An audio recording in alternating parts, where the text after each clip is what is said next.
Hello friends, welcome back to my channel. हम continue करते हैं अपने एनवायरनमेंट की सीरीज़, जो हम प्रीवियस ईयर क्वेश्चन पेपर को सॉल्व करते हैं। तो हम थोड़ा बेसिक के साथ समझेंगे। तो हम कभी कभी हम दो दो क्वेश्चन ही सॉल्व कर पाते हैं, बट इससे हम थोड़ा अपना बेसिक्स को इम्प्रूव करना ही सबसे ज़्यादा इम्पॉर्टेंट है। अगर तुम बेसिक जान लोगे तो कोई सा भी क्वेश्चन को तुम अटेम्प्ट कर सकते हो। तो मेरा मेन इम्पॉर्टेंट फोकस यही होगा कि आप लोग बेसिक को समझ पाएँ। मैं बहुत माफ़ी मांगता हूँ कि यहाँ से मेरे तरफ से बहुत ज़्यादा आवाज़ गूंज रहा होगा, तो प्लीज़ थोड़ा सा मैनेज कर लेना। मैटर करता है ना, नॉलेज ही मैटर करता है। कोई नहीं, साथ में मौज करेंगे यार। चलो स्टार्ट करते हैं हमारे क्वेश्चन की ओर। क्वेश्चन को ये बोलता है, consider the following: photosynthesis, respiration, decay of organic matter, volcanic action. Which of the above add carbon dioxide to the carbon cycle on the earth? अब देखो क्या बोलता है। आपको पता ना साइकिल क्या होता है? एक चक्कर घूमते रहता है ना, चक्कर है, ऐसे घूमते रहता है। तो कार्बन डाइऑक्साइड, ठीक है, ऐसा है तो इंसान की तरफ गया होगा, या फिर उसके बाद वो वापस इंसान मर जाता है। उसको मरने के बाद वो बैक्टीरिया क्या करता है, उसको रिलीज करता है सॉइल में, वापस एनवायरनमेंट में। ऐसी एक साइकिल, विकसित साइकिल, मतलब एक साइकिल घूमते रहता है ना। तो ये बोल रहा है जो कार्बन साइकिल ऑन अर्थ है, उसमें कार्बन डाइऑक्साइड को कौन ऐड करता है? तो ये हमारा क्वेश्चन है, ठीक है। समझते हैं, क्या फोटोसिंथेसिस करता है? क्या फोटोसिंथेसिस करता है या नहीं है? पहले समझो, पहले क्या होता है फोटोसिंथेसिस। मैं आई बिलीव दैट बहुत सारे लोगों को फोटोसिंथेसिस मे भी पता हो, मे भी ना पता हो। कोई नहीं, हम दोनों को रख के चलेंगे। जिनको नहीं पता सुन लेना। क्या होता है देखो ना, जैसे हम खाना बनाते हैं ना, अपना को सर्वाइव के लिए क्या करते हैं, हम खाना बनाते हैं। ऐसे ही प्लांट्स क्या करता है, खाना बनाता है, ठीक है, अपना फूड बनाता है। क्या करता है वो, किसको रख के बनाता है? सनलाइट के रखकर। किससे रखकर?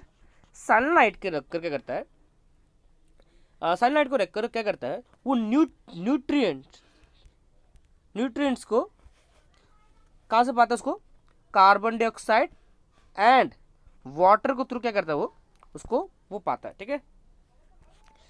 क्या लिखा ना, green plants and some other organism use sunlight. क्या करता है ग्रीन प्लांट्स, क्या करता है सनलाइट को यूज कर क्या करता है, टू सिंथेसाइज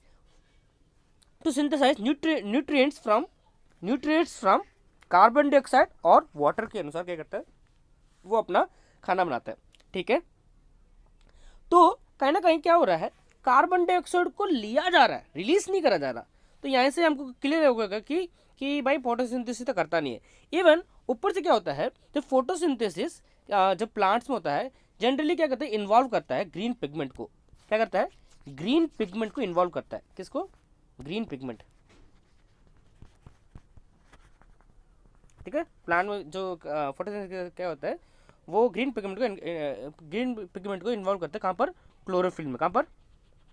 क्लोरोफिल में। एंड जनरेट, उसको क्या क्या करता है, जनरेट ऑक्सीजन। किसको क्या करता है? ऑक्सीजन। ऑक्सीजन क्या करता है, उसको जनरेट करता है, ठीक है, बाय प्रोडक्ट। ठीक है, सिंपली क्या कर रहा है वो, ऑक्सीजन को क्या करता है, उसको जनरेट करता है, ठीक है। तो फोटोसिंथेसिस तो नहीं हो सकता, क्योंकि वो कार्बन डाइऑक्साइड को तो लेता है, ठीक है, ना कि वो वो रिलीज तो करता नहीं है, ठीक है।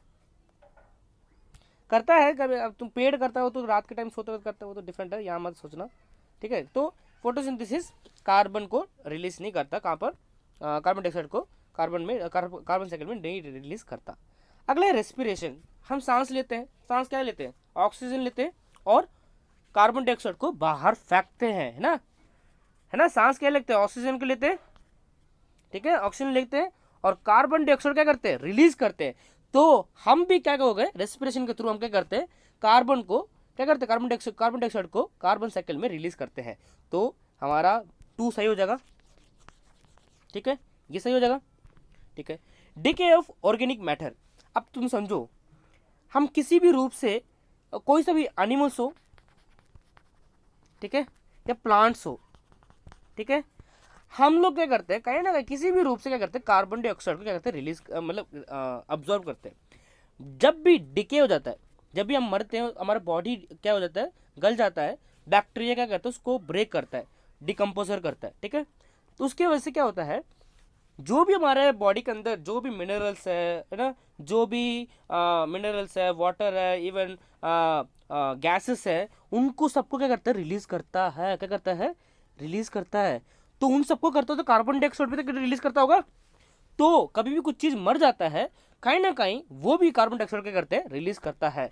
तो हमारा इसके अनुसार हमारा क्या हो गया, 3B सही हो गया। क्या हो गया, 3B सही हो गया, 2 और 3 सही हो गया। अगला वैल्कोनिक एक्शन।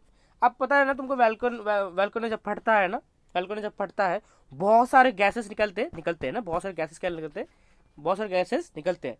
तो बहुत सारे गैसेस निकलते हुए कार्बन डाइऑक्साइड भी बहुत ज्यादा मात्रा में क्या होता है, निकलता है। तो ये भी ऐड करता है। क्या होता है, ये भी ऐड करता है। तो हमारा आंसर क्या हो गया, 243।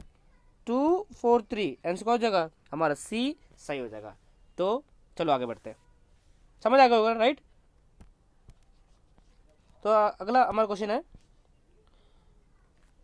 14। इन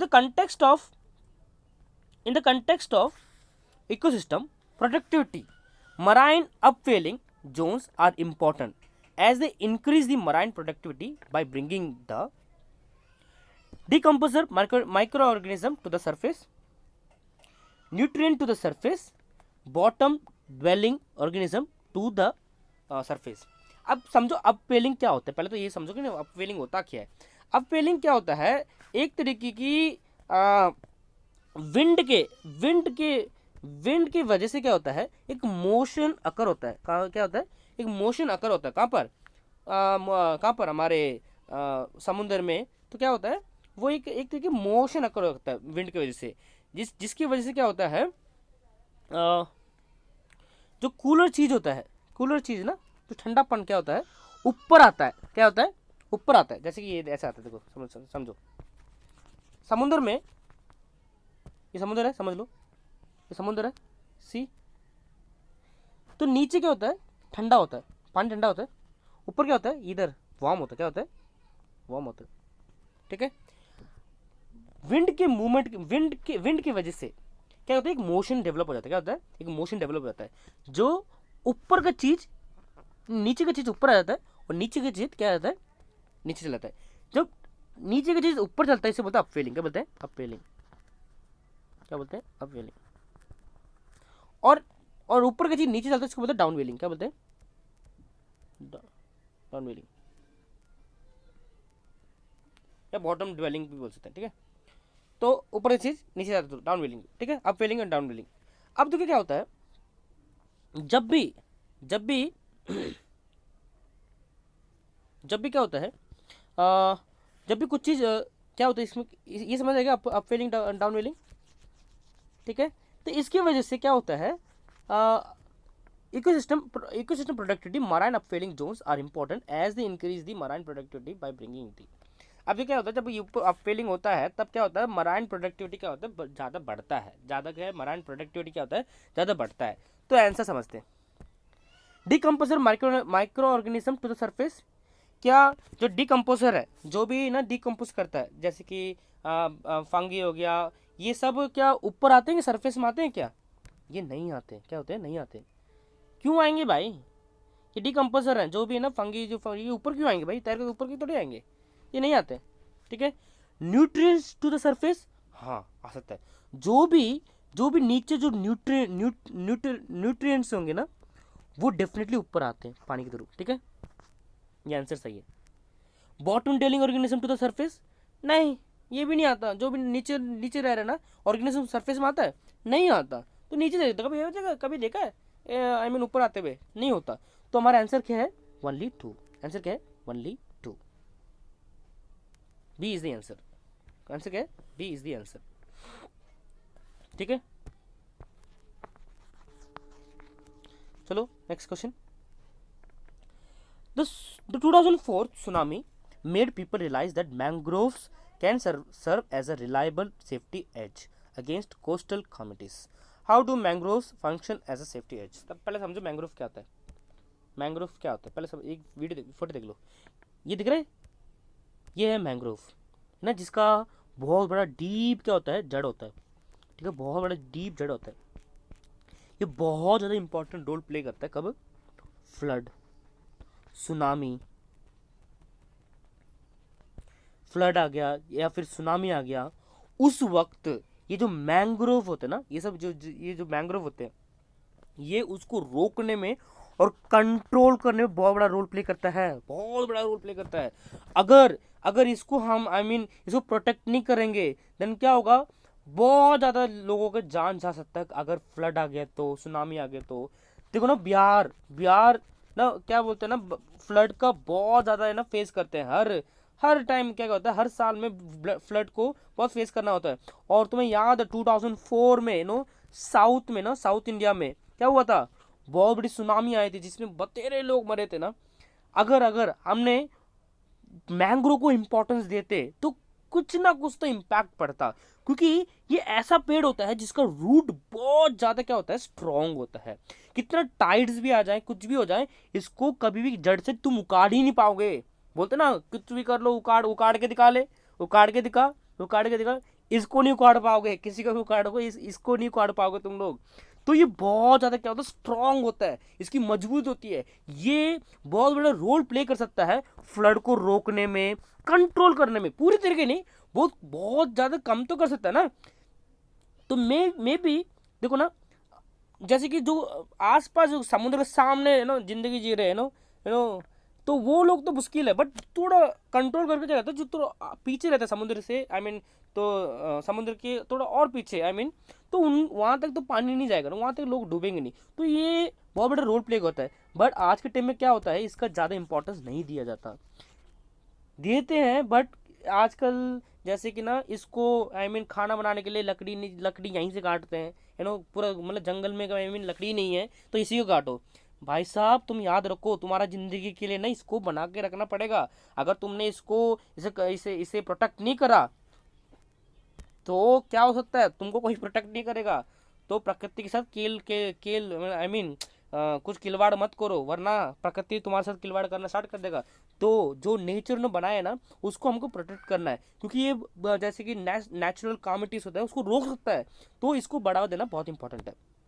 तो इसका आंसर क्या हो सकता है, अब तुमको समझ ही आ गया क्या हो गया ना। तो समझते हैं। The mangrove swamps separate the human settlement from the sea by a wide zone in which people neither live nor venture out. पहले बता, ऐसे सेपरेट कुछ नहीं करता यार, ये गलत है।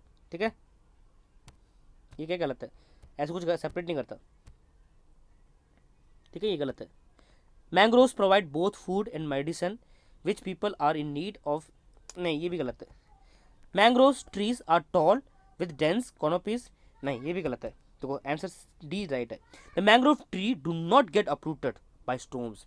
कितना बड़ा स्टॉर्म्स आ जाए, कितना बड़ा टाइड्स आ जाए, because of their extensive root, उनके जो रूट बहुत एक्सटेंसिव होते हैं, इसकी वजह से क्या होता है, उसको तुम उखाड़ नहीं पाओगे। तो आंसर डी इज राइट। ठीक है, चलो आगे लास्ट